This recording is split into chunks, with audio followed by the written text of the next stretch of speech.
Assalamualaikum warahmatullahi wabarakatuh Ustaz. Waalaikumsalam warahmatullahi wabarakatuh. Maaf Ustaz izin bertanya, saya langsung ke pertanyaannya. Saya sering melakukan hal yang tidak semestinya. Saya menyadari akan hal itu salah. Namun lagi-lagi saya melakukan kesalahan atau dosa tersebut dosa tersebut. Terlebih susah dalam mengendalikan syahwat dikarenakan pengalaman buruk yang pernah saya alami di waktu sebelumnya. Apakah saya masih diberikan kesempatan untuk memperbaiki semuanya Ustaz?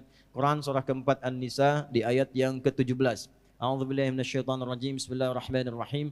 Innamat taubatu 'ala Allahi lilladzina ya'maluna as-su'a bijahalatin tsumma yatubuna min qarib.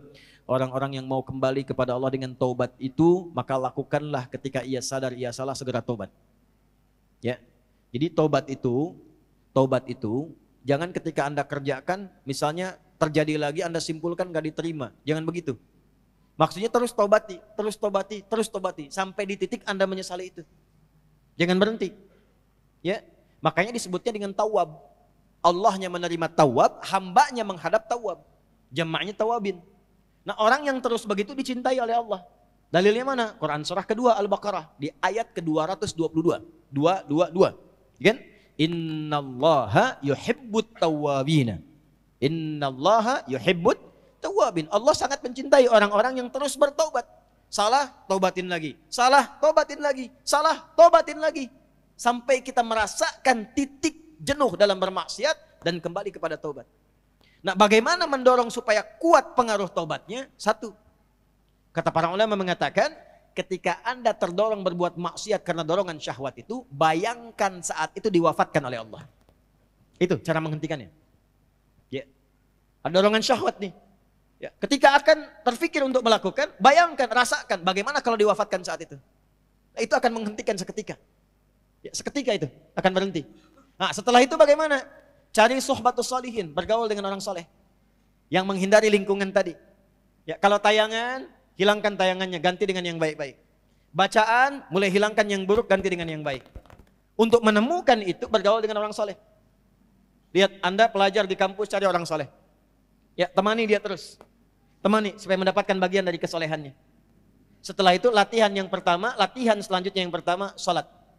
Karena sholat itu kuncinya. Inna sholata tanha anil fahsya'i wal.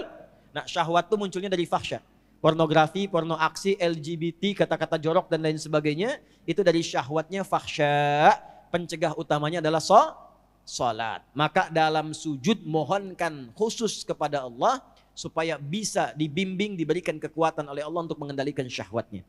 Satu, taubat jangan berhenti, optimis terus. Yang kedua, rasakan kalau akan terfikir berbuat maksiat akan diwafatkan. Yang ketiga, cari teman yang soleh. Yang keempat, sholat optimalkan. Yang kelima, latihan puasa. Gitu ya.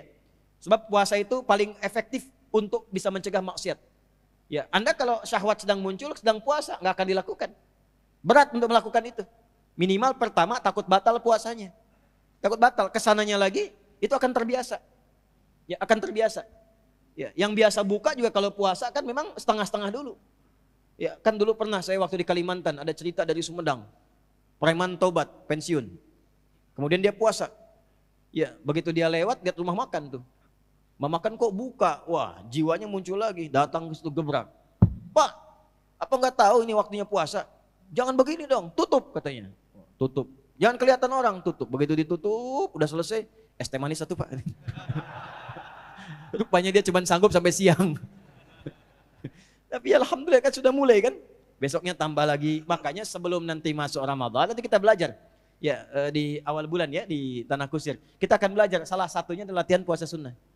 Itulah sebabnya nanti kenapa Sya'ban Nabi banyak puasa sunnah.